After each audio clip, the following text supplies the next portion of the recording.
I'd like to call the special board meeting for the Village of Cary for Tuesday, August 23rd, 2016 to order with roll call, please.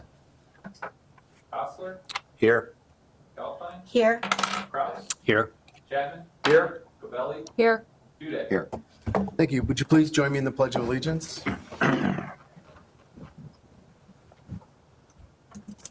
I pledge allegiance to the flag of the United States of America and to the republic for which it stands, one nation, under God, indivisible, with liberty and justice for all.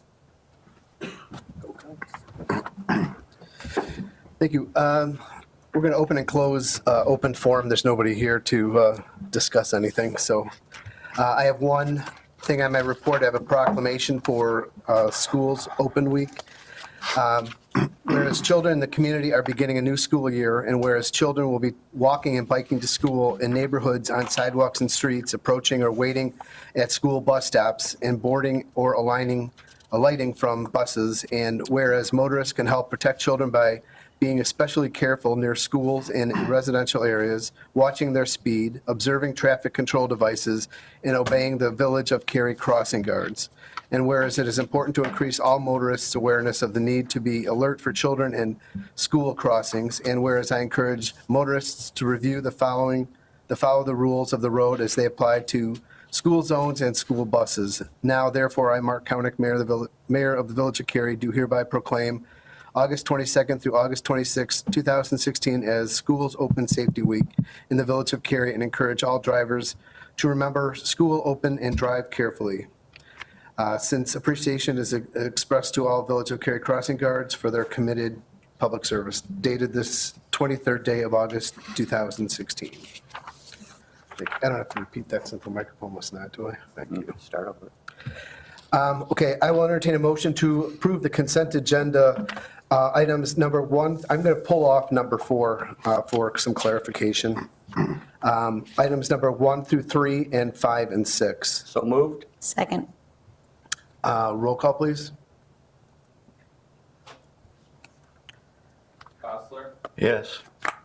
Alpine, Yes. Kraus, Yes. Although Chapman, I did notice in the minutes, there was a change that I don't know if needed to be made. When we exited to go into executive session, did you vote no?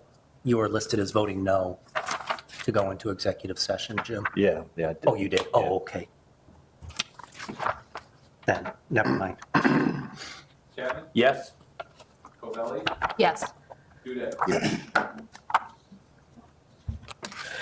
Thank you. Going to item number 4, I will entertain a motion to approve a Class F temporary liquor license permit, waiver of the noise and amplification ordinance, waiver of the restrictions of the temporary sign ordinance and temporary road closures to the Cary Grove Chamber of Commerce, Cary Main Street event.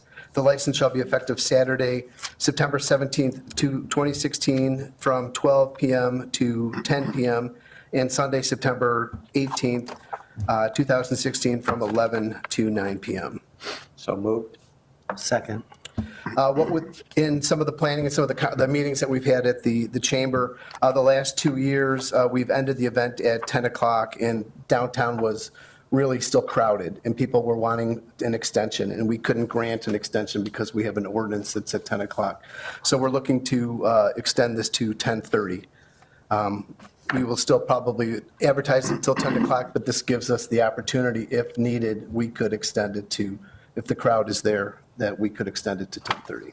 So I would ask to change the Saturday from 12 p.m. to 10:30 p.m. Anybody have any comments on that?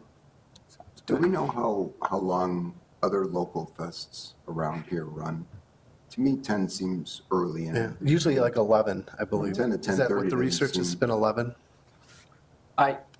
Yeah, you could find some that are both. I would say that this has been an event that didn't exist before, and, in our downtown, and we've tried to take a evolutionary look at this over time. Being more conservative on the front end was the recommended approach.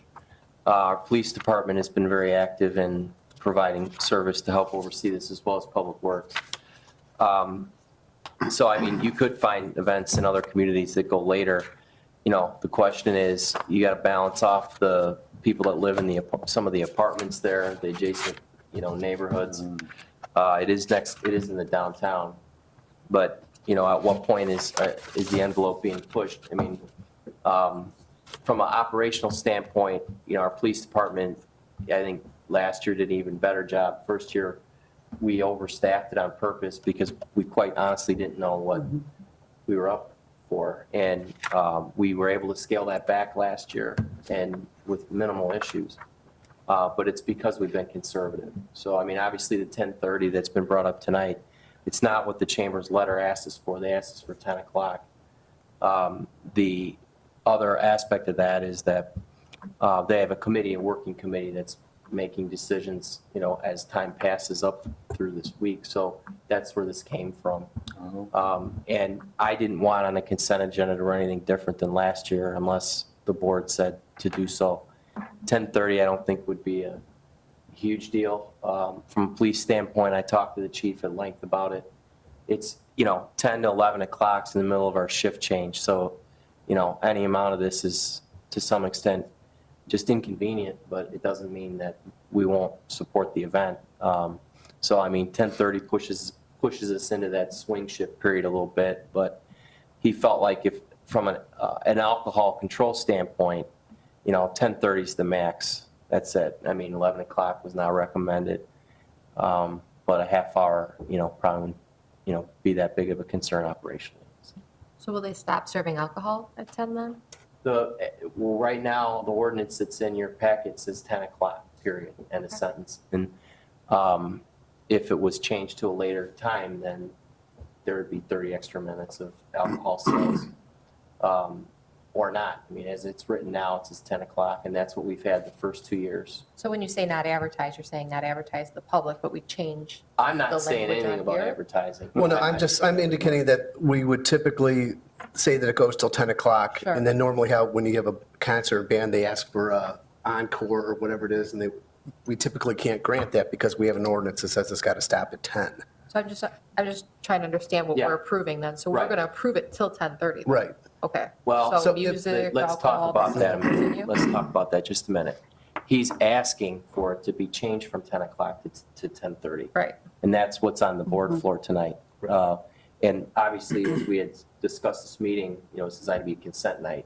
This came up because you get these events, just like the JC's event, things pop up and come forward. We try to bring them to you when you're meeting. So this has come up since, July 19th. And so the question, the ordinance is drafted, it says 10 o'clock. If you want to change it, it's kind of on the board floor tonight. We can move it to 10:30 or 11 or whatever you want. We just like to provide you some advice on what that time is from a staff standpoint. So 10 o'clock is what's in there. If you want to change it, let us know, and we need to change the motion. Well, 10:30 is just for the alcohol. I mean, or are you stating that if we have the alcohol stops at 10, a band couldn't continue to play after 10? Right, because the whole event's supposed to stop at 10. Stop at 10? Oh, okay. But in the last 2 years, the downtown has been completely full, and we got to shut it down at 10 o'clock, and people are looking to stick around. So, Yeah, just, I'm fine with the 10:30. I'm fine with 10:30. okay, then, let me go back to my motion.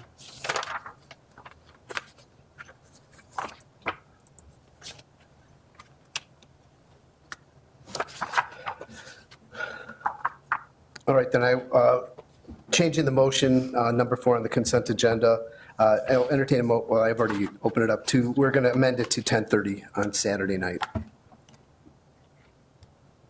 Roll call, please. Counselor, Point of order, Mr. Mayor. Would you just have someone make the motion to amend and a second on that, please? Okay. I will entertain a motion to amend the ordinance for the Main Street Fest time. So moved. Second? All in favor? Aye. Aye. Opposed? Now roll call for the actual motion, please. Counselor, Yes. McAlpine, Yes. Kraus, Yes. Chapman, Yes? Covelli, Yes. Duda. Yes. Thank you. And I will entertain a motion to approve Resolution R16-08-02, authorizing the village administrator to waive the bidding process and to execute an agreement with Andy Frayne Services, Aurora, Illinois, for crossing guard services, contingent upon final attorney review and approval of the agreement. So moved. Second? Second. Quick report, this is very timely. We were able, as I indicated in the correspondence to you and in the written memorandum, we're lucky to have an option for outsourced guards. We happen to have it because we're next to a large neighbor that has it outsourced. And it can't happen soon enough, to be frank. It's difficult for many municipalities to retain guards. We're seeing it right now this week for our existing group of guards. We'll be able to bridge it through to the transfer to the private firm, which will happen as soon as possible in September. But from a standpoint of this work, we want to do a bridge and a test for the school year. District 26 and Superintendent Brian Coleman fully endorses this approach. And I spoke with a number of trustees during the gap period we've had between meetings, some individually, and some questions came up about who's paying for it. I'll work out those final details with the school. I had to move forward on the contract now because we need it now. But it sounds like they might pick up as much as all the bill. Right now, we get a check for $12,000. The expenses for it have been, we've looked at it. It's probably in the $18,000 to $20,000 range. This is a little bit higher, but through the contract, we're paying a rate that's going to retain good quality guards, and we're going to have the bench strength of the Crystal Lake guard group with us. So it's, from a school standpoint, it's a higher level of service. It's not philosophy about outsourcing as much as need and demand. And I think with one good year of service, we've checked out Andy Frayne at length. I am optimistic that next year, because we can't extend an agreement beyond April 30th by our own rules, either the village or the school itself will proceed with this service level on its own. So I think this test on a one-year bridge makes sense and waive the rules and proceed. So I'm happy to answer any questions. Roll call, please. Counselor, Yes. McAlpine, Yes. Anything on your? Kraus, Yes. Chapman, Yes. Lavelle, Yes. Duda. Yes. Thank you. Any future agenda items and discussion by the village board? I will entertain a motion to adjourn. Are we not having an administrator's report? No. No. Okay, then I have a Yeah. question. Yeah. Okay. The IML for next month, Yeah. do you have any information on that? I know I'd like to. Sure. attend. I'd be glad to send that out. As some trustees may recall, late September, the Municipal League has a training seminar for a couple days downtown, the Hilton and Towers. We, from time to time, elected officials that have time with their work schedules, they're invited to attend. We have that in our budget.